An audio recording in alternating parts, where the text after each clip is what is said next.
बिस्मिल्लाहिर्रहमानिर्रहीम। अस्सलाम वालेकुम। सादा सिख हाजिर हूँ अगले व्लॉग के साथ। नवाज शरीफ को रियलाइज़ हुआ कि उनको भाई शहबाज शरीफ को वज़ीर आज़म बनाना उनकी सबसे बड़ी गलती थी।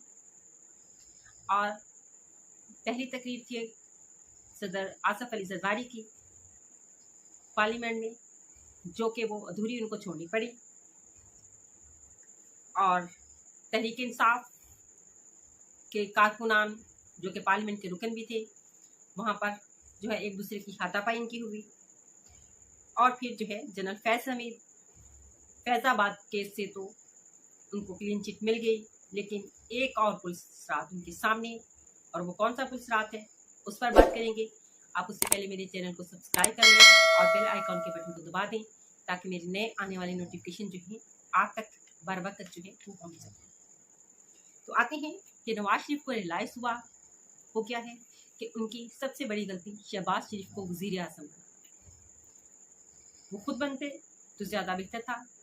जिस उनको सिर्फ मार्केट्स के रेट्स चेक करने के लिए सिर्फ दे दिए गए, इन पर खुश कर दिया गया, उनकी तख्तियाँ लगाने पे खुश कर दिया गया, नेम प्लेट्स लगाने पे खुश कर दिया गया। लेकिन नवाज शरीफ के ये डिजर्व नहीं करते थे। वो पार्टी लीडर थे, बानी पार्टी थे इस पार्टी के।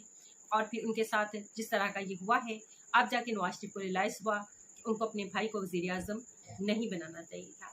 जिस वक्त सऊदी शख्सियत जो है पाकिस्तान में मौजूद थी और उनके भाई उनसे मुलाकातें कर रहे थे, और नवाज शरीफ जो है मार्केट में जो है रोटी का रेट मालूम कर रहे थे, इस पर लगा दिया गया। तो ये उनके साथ सरासर नाइंसाफ़ी है।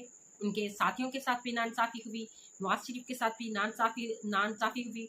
उनको जो है ग्राउंड रियलिटीज़ जो है वो नहीं बताई गई और उनको पाकिस्तान लाया गया, और फिर पाकिस्तान लाकर जो है उनके झोली में कुछ भी ना आया। तो ये उनके साथ सरासर ज़्यादती हुई, और ज़्यादती उनके अपने घर से हुई। ये बार बार कह रहे हैं, आपको तमाम मीडिया कह रहा है कि ज़्यादती उनको उनके घर से जो है हुई। डील जो है वो उनके भाई की हुई थी, और उन्होंने नवाज शरीफ इस गलत फहमी में रहे शायद डील मेरे लिए की गई है। और अब जो है नवाज शरीफ जो है कोशिशें कर रहे हैं अपनी पार्टी को बेहतर बनाने के लिए। इस बारे में बहुत सारी खबरें जो हैं वो गर्दिश कर रही हैं। और फिर बात करते हैं कि आसफ अली जरदारी आज पार्लियामेंट से पहले उन्होंने तकरीर करनी थी, और वो तकरीर के लिए आए जिसमें मदद किया गया था आर्मी चीफ को भी और चीफ जस्टिस को भी। लेकिन वहाँ पे जो है हंगामा राय शुरू हो गई। जो आसफ अली जरदारी सदर आसफ अली जरदारी मोहतरमा बेनज़ीर भुट्टो की तस्वीर जो है अपने सामने रखकर उन्होंने जो है अपनी तकरीर शुरू की। और जब उन्होंने तकरीर शुरू की तो तहरीक इंसाफ के कारकुनान जो कि पार्लियामेंट के रुकन थे, उन्होंने जो है सब ने इमरान खान की फोटो जो है वो अपने सामने रखी हुई थी, और फिर जो है वहाँ पे नाराबाजी शुरू हो गई। और इसी दौरान जो है हालात वहाँ की पार्लियामेंट की कशीदा हो गए। और फिर आकर जो है जब उनकी आवाज़ सुनाई नहीं दे रही थी किसी को भी, जो है सदर आसफ अली जरदारी की जिस बिना पर जो है वहाँ पर जो है उठे उनके अब्दुल कादर पटेल जो है वो आए, और आगा रफ़ीउल्लाह जो है वो पीपल्स पार्टी के रुकन हैं, ये सामने आए और ये तहरीक इंसाफ के नारों का जवाब देना शुरू हो गए। यहीं से मामला ख़राब हुआ, और फिर जो है उमर अयूब और जमशेद दस्ती जो हैं इन और जमशेद दस्ती और अब्दुल कादर मेंगल और आगा रफ़ीउल्लाह के दरमियान जो है ज़बरदस्त किस्म की हाथापाई हुई, दंगा मुश्ती हुई, तमाशा बना, पार्लियामेंट का बहुत ज़्यादा तमाशा बना। और जो है अभी आसफ अली जरदारी की तकरीर आदि ही थी कि इन हालात में जो है आसफ अली जरदारी को तकरीर जो है दरमियान में ही छोड़कर वहाँ से निकलना पड़ा। और इसी वजह से जो है वो army chief general Asim Munir वो ना आए, और ना ही जो है चीफ जस्टिस वहाँ पे तशरीफ़ लाए, और ये बदमज़गी जो है वो चलती रही और तमाशा बनता रहा। पीपल्स पार्टी के रुकन लोगों ने कहा कि आप लोगों ने इमरान खान की फ़ोटोज क्यों सामने रखी हैं, तो उन्होंने जवाब दिया कि यहाँ पे फिर बेनज़ीर की तस्वीर क्यों है, अगर उनकी तस्वीर हो सकती है तो इमरान खान की तस्वीर क्यों नहीं। यहीं से फिर उमर अयूब और जो है अब्दुल कादर पटेल के दरमियान और अगर रफ़ीउल्लाह के दरमियान जो है जमशेद दस्ती के दरमियान जो है हाथापाई तक बात जा पहुँची।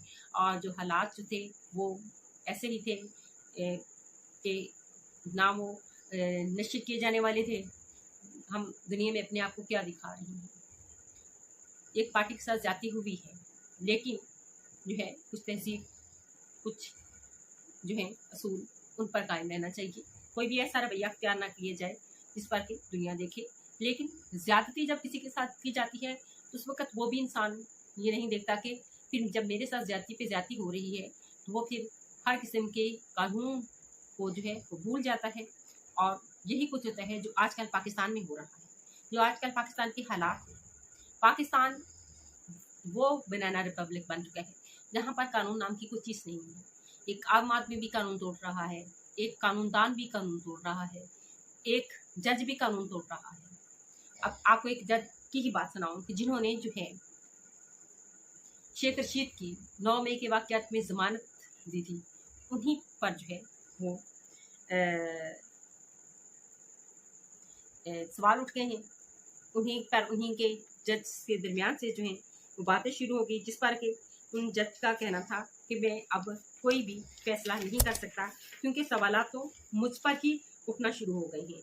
यानी कि मैंने फैसला किया था शेख रशीद को जमानत का, और मेरे ही साथ जो है अब मुझे ही जो है वो सामना करना पड़ रहा है मुकदमात का। तो लिहाजा जो है मैं अब मजीद कोई फैसला, कोई मुकदमा की समाप्त नहीं करूँगा।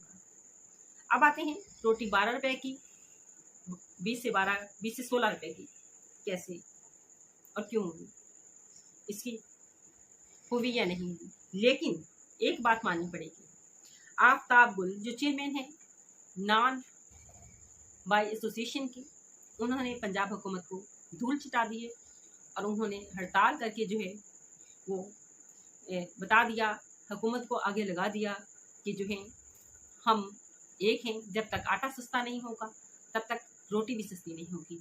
और अगर कुछ वीडियोस जो हैं वो नवाज शरीफ और मरियम नवाज की बनी है तो वो उनको बाकायदा तंदूर वालों को बताया गया था कि आप लोग जो हैं वो 20 की नहीं बताएंगे रोटी, 16 रुपये की, क्योंकि 20 की आप बेचें लेकिन बताएं आप 16 की।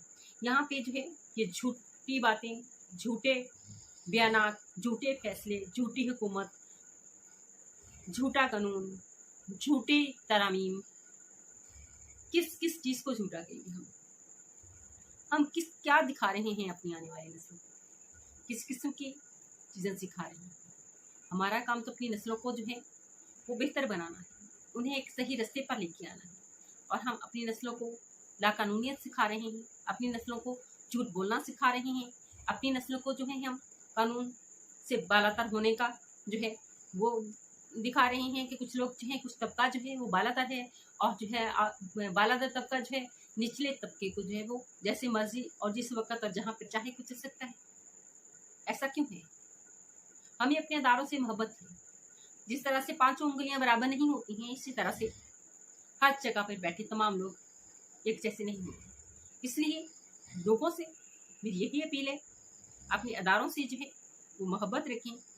ये जवान जो है, ये फौजी जवान, एक आम फौजी, एक आम हवालदार, एक आम कर्नल, हमें बहुत अजीज है ये सारे। इन्हीं के दम से तो हम सुख का सांस ले रहे हैं। हम अपने अदारों को क्यों बुरा करें? हमारे जज साहबान को शायद कितनी मजबूरियां होंगी, क्या मसाइल होंगे जिस तरह के फैसले दे रहे हैं, उनकी हकीकत तो वो खुद जानते हैं। जिनके साथ जिस वक्त बीत रही होती है वो बताने के काबिल भी नहीं होता है, और जब बताता है तो कोई सुनने वाला नहीं होता है। ये हालात है। लेकिन अगर तमाम कौम एक साथ रही, तमाम स्टेक होल्डर्स जो हैं वो इनिशिएटिव दें, आवाम को भी, खुद भी, अपने अदारे में मौजूद लोगों को भी इस बात पर लेके आएँ कि हमें अपने मुल्क को तरक्की की राह पर गामजन करना है, तो इसके लिए ज़रूरी है कि पहला कदम हमारे अदारे उठाएँ। जब हमारे अदारे उठाएंगे, मोहब्बत का, असूल का, कानून का यकीनी तौर पर जो है अवाम की तरफ से आपको मस्बत रद्द-ए-अमल मिलेगा।